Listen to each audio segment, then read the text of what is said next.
kira-kira, mmm, saya pingin ya tanggapan dari orang tua. Apakah yang saya berikan hari ini topik karena ini biasanya saya nggak sharing topik-topik seperti ini ya. Tetapi ini karena berkenaan dengan orang tua, bahwa orang tua, harus, punya pemikiran yang di mana yang menurut saya, kita bisa melakukan sesuatu tanpa sadar membuat anak kita jadi expert. Bisa, jadi bisa melakukan hal-hal yang kita latih setiap hari. Kita nggak usah mikir, "Kapan ya anak saya bisanya? Kapan ya?" Nanti ibu tiba-tiba akan menemukan "Oh anak saya sudah bisa." Apakah menurut ibu bapak adalah, yang saya katakan ini sudah, eee, ada suatu topik yang menarik gitu ya? Saya cuma ingin tahu, apa, eee hal-hal ini mengingatkan orang tua untuk, oh ada banyak yang bisa kita lakukan di rumah tanpa mengeluarkan uang, tanpa harus, terapi, kita bisa membuat anak-anak kita, eee, mendapatkan skill-skill baru. Nah, saya berharap mungkin bisa, dikatakan di chat supaya saya bisa punya, merasakan, oh ini benar atau enggak. Jadi saya untuk ke depannya saya ngomong hal-hal ini itu bisa memang kita mungkin udah tahu, tetapi kita kurang detail tahu mengenai hal ini. Saya mau menggarisbawahi bahwa hal ini bisa dilakukan, ya, oleh nah, salah satu yang kalau ini mungkin mencuci piring, ya. Kita karena ada pembantu, maka anak-anak itu biasanya kadang-kadang nggak mencuci piring. Pembantu yang melakukan itu atau mamanya yang melakukan itu. Terus alasannya, "Nanti ini pecah." Kalau pecah, nanti, saya tambah repot lagi. Nah, kalau takut pecah, oke, kita semua ganti aja, piringnya pakai piring melanin, ya. Ya kita nggak usahlah, nanti pakai ini dulu, pakai piring ini, piring kaca ya, yang bisa mudah pecah. Atau di bawahnya ini apa, di sink ini apa ya, tempat pencuciannya di bawahnya tuh dikasih, kayak lapisan karet. Kalau itu jatuh dia nggak akan langsung pecah. Nah, ada banyak hal yang kita bisa lakukan di sini dan mencuci piring itu pasti mungkin orang tua ada yang bilang, "Ah, nggak bersih," atau gimana. Oh, ya nggak apa-apa, awalnya nggak bersih. Tapi kita akan, kalau dia melakukan itu 1 tahun 365 kali, apakah terus anak kita nggak akan improve motorik halusnya? Pasti improve. Terus bentar, mmm, saya mau ngomong, untuk bagaimana kalau kita belanja. Nah, kita biasanya kalau belanja, ya memang ada yang ke pasar, ada yang ke supermarket, ya. Mungkin hal-hal ini kalau ke pasar tradisional, mungkin tempatnya yang ada banyak sekarang pasar-pasar yang, eee, nggak harus becek-becek atau apa ya, seperti yang itu, banyak bentuknya itu, seperti gedung gitu. Jadi kita bisa belanja, dengan nyaman, ya. Aduh sorry handphone saya ini. Jadi, berbelanja bahan makanan ini seperti kalau saya bisa contohkan di supermarket ya, kita belanja buah gitu ya. Kita bisa mengajarkan ke mereka, oke kita mau beli apel nih, Oke, apelnya yang warna apa? Apel macam-macam, ada yang warna merah, ada yang hijau, ada yang nggak terlalu merah, kuning-kuning. Nah, oke, terus kita ngomong oke, kita ajar ajar anak kita untuk memilih apel yang bagus. Oh, apel yang bagus itu yang nggak ada hitam-hitamnya. Oh, mungkin itu ya. Atau, eee bentuknya Ibu kalau suka yang apel yang besar, cari yang besar. Oke, itu sesuatu yang bisa kita ajarkan ke anak kita. Belanja untuk apapun yang bisa kita ajarkan, kita pilih kita pilih bagaimana cara milihnya, terus kita mau beli berapa banyak. Nah, itu kan ada, tempat penimbangannya. Jadi itu biasanya setelah umpamanya ditimbang, kita mau beli 1 kilo, wah ini sudah 1,5 kilo, wah ini kelebihan ini harus kelihatannya 1,00, jadi ini 1,5. Oke kita ambil ya, katanya. Anak saya mana ngerti.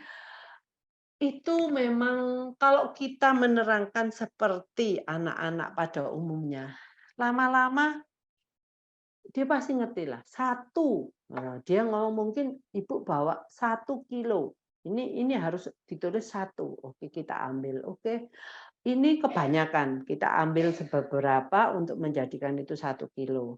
Nah, itu hal-hal yang terus bisa mungkin untuk anak-anak yang bisa tahu angka, harganya berapa ini?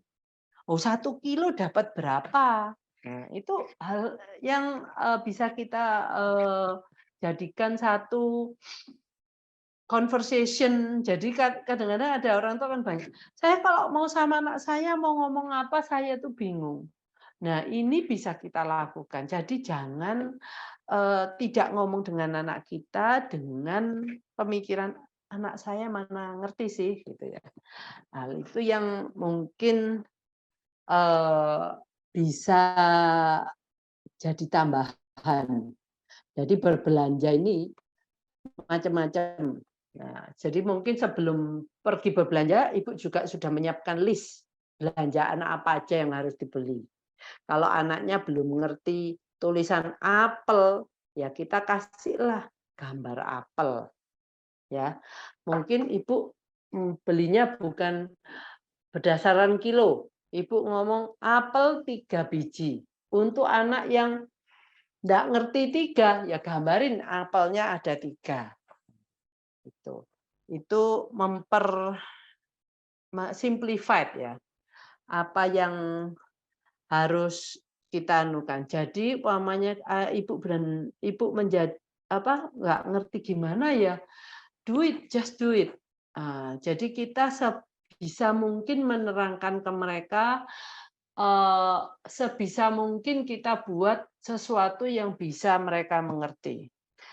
Nah, menghitung belanjaan sesuai budget ini itu mungkin untuk anak-anak, kayak gini, kita mau mengajarkan anak kita cuma punya uang 50.000 nih. Kita mau beli apa? Kita sudah beli ini. Loh kalau dihitung-hitung, wah udah lebih dari 50.000. Terus gimana? Apa yang mau tidak kita beli supaya bisa mencapai uang 50.000 yang kita cuma punya itu. Nah, itu hal yang bagus untuk membuat mereka ini, oh, kalau uangnya nggak cukup, ya kita harus ada yang kita kembalikan. Terus kita tanya ke mereka, yang mau dikembalikan yang mana? Nah, umpamanya itu belanjaan kita terlalu banyak, nah kita kasih aja pilihan 2. Kamu yang ini atau ini? Untuk anak-anak yang masih kurang mengerti gitu. Yang mau dikembalikan, ini terlalu banyak ini. Kalau anaknya bisa, maka dari itu anak-anak itu dibelajarin untuk pakai kalkulator. Ya, oh ini 200. Mungkin pertama kali belinya jangan banyak-banyak dulu. 1, 2 item atau 3 item. Dari 3 item itu akan ada 1 item yang dikembalikan. Karena budgetnya sudah berlebih gitu ya. Jadi mungkin pertama kali beli yang simpel-simpel, yang hitungannya gampang gitu.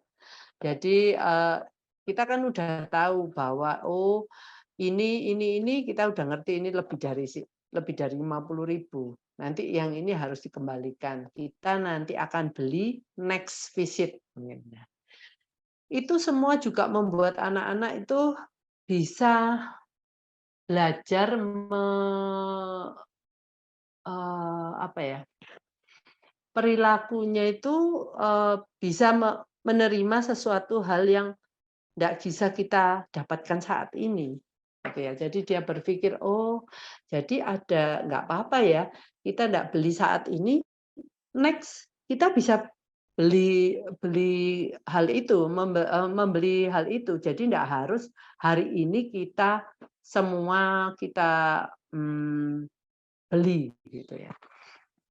Nah, itu membuat anak-anak perilakunya juga akan lebih gampang diajak kerjasama.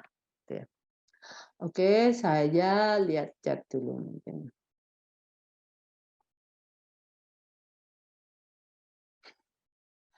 Oke. Ini ada banyak nih, saya senang nih, ada banyak yang oke, yang tadi oh, Bapak Evan, oke bagus, seminar begini bagus. Terima kasih support-nya. Pak Erianto, memang sekarang kita cenderung agak memanjakan anak-anak. Jadi kurang kreatif. Oke. Aries ini Bapak ya mungkin ya. Betul sekali Bu Mingvi, betapa pentingnya skill life buat anak saya. Ya. Bu Sylvia, benar banget sharingnya Bu Mingvi. Kita orang tua seringkali menyediakan semua kebutuhannya tanpa dia berusaha lebih. Kita bikin mereka tidak kesulitan melakukan apapun.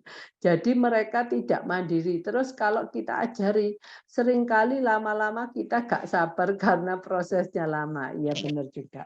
Jadi kita mikirnya lebih cepat saya yang bantu gitu ya. Benar Bu Sylvia. Tetapi kita kan harus mikir, anak-anak ini harus mandiri. Satu waktu mereka harus bisa sendiri. Jadi kita harus melatih gitu ya. Untuk Bu Eti sangat menarik topiknya Bu, karena kebanyakan ortu selalu memaksakan harus nomor 1, anak harus nomor 1. Dan untuk Aufa alhamdulillah bahwa lewat materi Zoom dan dari terapi di sekolahnya, sekarang Aufa sudah terlihat kemampuannya, sudah mulai mandiri, bahwa setelah makan harus disimpan ke belakang mungkin ya. Kalau nasi berjatuhan bisa membereskan diambil satu-satu, walaupun Aufa belum bisa bicara seperti anak pada umumnya, tetapi selalu ada progres. Iya Bu, progres anak-anak itu kita kumpulkan dikit-dikit ya. Kalau sekarang saya ada banyak yang tanya, anaknya Bu Mingke kok bisa gitu ya? Oh itu nggak terjadi dalam semalam. Kita tiap hari kita kayak ya mengumpulkan remah-remah roti itu, akhirnya kita akan dapat banyak. Ya. Tapi kalau kita tidak melakukan setiap hari, akhirnya kita juga melihat anak kita kok nggak ada ya kemajuannya gitu-gitu aja gitu ya. Itu yang pastinya harus kita sadari.